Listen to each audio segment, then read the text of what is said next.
In Matthew chapter 10, we get this story of Jesus and his disciples sitting down to share a meal once again. Jesus did a lot of eating with the people that followed him. And this conversation breaks out between the disciples, kind of just, somewhat sibling rivalry of like, hey, who's going to be the greatest? Who gets to sit next to you, Jesus, when you ascend to your throne? And in this chapter, we read, in verses 24 to 28, actually, we read, when the 10 other disciples heard what James and John had asked, they were indignant, meaning angry, unhappy, disgruntled. They weren't stoked that James and John asked to sit at Jesus' right hand. But Jesus called them together and said, you know that the rulers in this world lord it over their people, and officials flaunt their authority over those under them.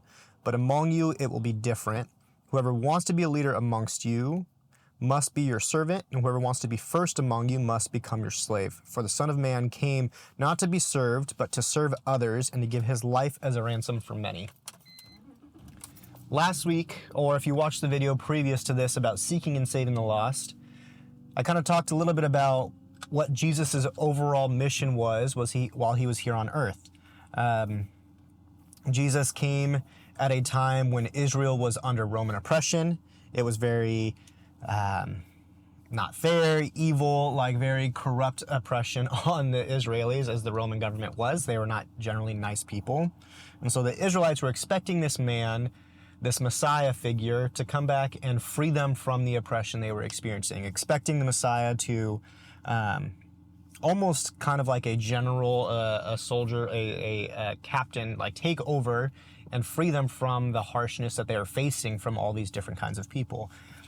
But Jesus shows up and kind of flips the script. In the last week, we talked about how he came to seek and save the lost, and gave this idea of Jesus sharing yes, the religious know the law and know what to do, but I'm here to seek out those who are far from me, far from my love and my grace. And we kind of I tried to talk a little bit about that can be any of us. You can grow up in these spaces and know all the right answers, know what to do in the Christian sense, but still be far and still be lost from the love and grace that Jesus offers us. And as we continue to look at these, the Son of Man came blank statements in the Bible, we see that they offer a very important insight into what Jesus wanted to do here on earth and how he planned to do that. So in this chapter in Matthew, we see, like I said, the disciples all sharing a meal, rightfully so. Everyone wants to know they are close with the people that they are close to, I'm sure at some point in time, you and your friend group or you and your family have had the conversation of hey, who's really your favorite though? We all know we shouldn't ask that because it's going to end up hurting our feelings. It's very rarely chosen to be us, but we always want to know who's your favorite, who gets to sit next to you, who gets to be on the in circle when you take the throne. Now, context, the disciples still think Jesus is the Messiah that's going to create this big uprising and free them from their oppression. They're still missing the point of what Jesus is doing a little bit, which one should be comforting for us because the disciples were the people closest to Jesus while he was doing ministry on earth. They were with him everywhere. They were in his inner circle. They were getting the firsthand stories and explanations of all the things that Jesus was doing, and they're still missing the mark a little bit. So rest in that today. If you are still learning what it means to follow Jesus, that's okay, because Jesus' closest homies were learning up until the day Jesus died, and honestly, we're still learning as they navigated early church and what that meant. But I want to focus in on this idea of to inherit the kingdom of God. A pretty nice car. To inherit the kingdom of God, first must become last. The master must become the slave. Jesus says, I came to serve, not to be served by others. Now, this is a pretty interesting concept in a lot of ways because Jesus is the Son of God. He has total control. He has all of the power to easily show up, claim the throne, and be the man in charge. But he does it differently. All throughout the Gospels, we see these stories of Jesus feeding others, washing people's feet, which is a whole other big cultural flipping on the head for the Jewish people at the time. We see Jesus healing the sick, talking to the outcast, the marginalized, the ones that are often unseen by the religious powers of the day. And that confused a lot of people, because why would you do this if you were the king? If you had the rightful throne, the rightful power, why would you lower yourself to serve others that can't give you anything back? That's one of the key parts of Jesus' ministry, is these people couldn't give anything back to him outside of their love and dedication and following. And as I was kind of prepping to do this and think through this message and stuff like that, I remembered back when I was working in college. I worked at a restaurant here in Riverside, and I was a waiter for several years. Naturally, as waiters, you make minimum wage, which isn't tons of money, but you also have the chance to make tips. And so one of the things that I struggled with when I was a waiter is I could very easily identify who was going to be leaving me a good tip and who wasn't.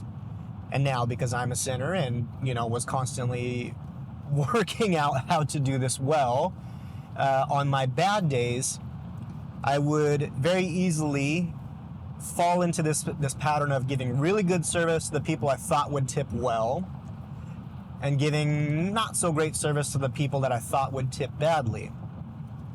And this is a wrong way to approach this, because oftentimes it was flipped. In those moments, the ones that I thought would tip well would leave me little to no money on top of my waiter service. And the ones that I thought would not tip well were often more generous and more caring to my time as a waiter. Now, I say all of this because trying to live as a servant, trying to serve others, is often very, very difficult. It's not an easy task that Jesus is offering us, but he shows us with his own life how to go about that. Serving others can be seen in a lot of different ways. Obviously, if you attend Sandals Church and you've been here for a while, you know what it means to serve on a team and be a part of the work that we do at a church. There's several students that I've interacted with that all serve on production, and they love it, and they get a great sense of service out of that. They care for our church well, and that I'm someone that's constantly asking for volunteers and people that want to serve and help minister to our church. But I think Jesus is offering us the opportunity to take it a step farther, because it's easy to serve inside of our church. It's easy to serve in the spaces when we're around other Christians and doing God's work and living in those ways where it's like, yeah, these are the people that are all on the same team. We all get it. We all understand the point of the service. And while Jesus did serve his disciples well and served the people of his community well, like I said earlier, he also served a lot of people that couldn't pay him back.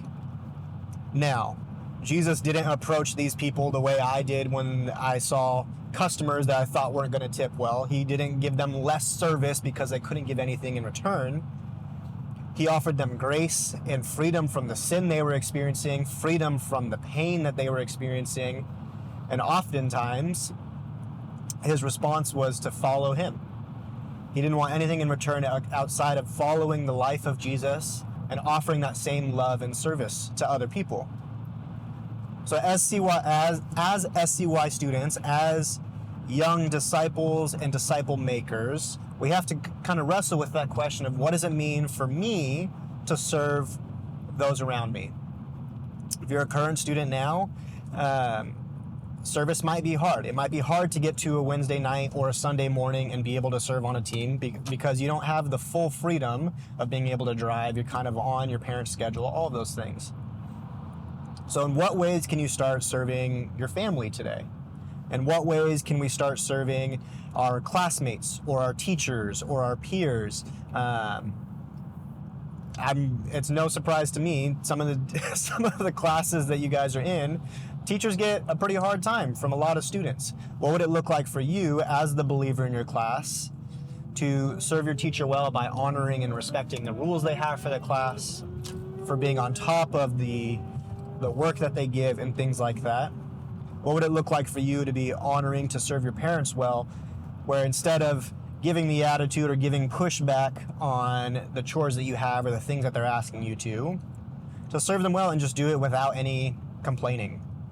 I know that's a big ask. I know it doesn't always make sense, but as a parent now and a former teenager, Trust me, that act of service goes a very, very far way.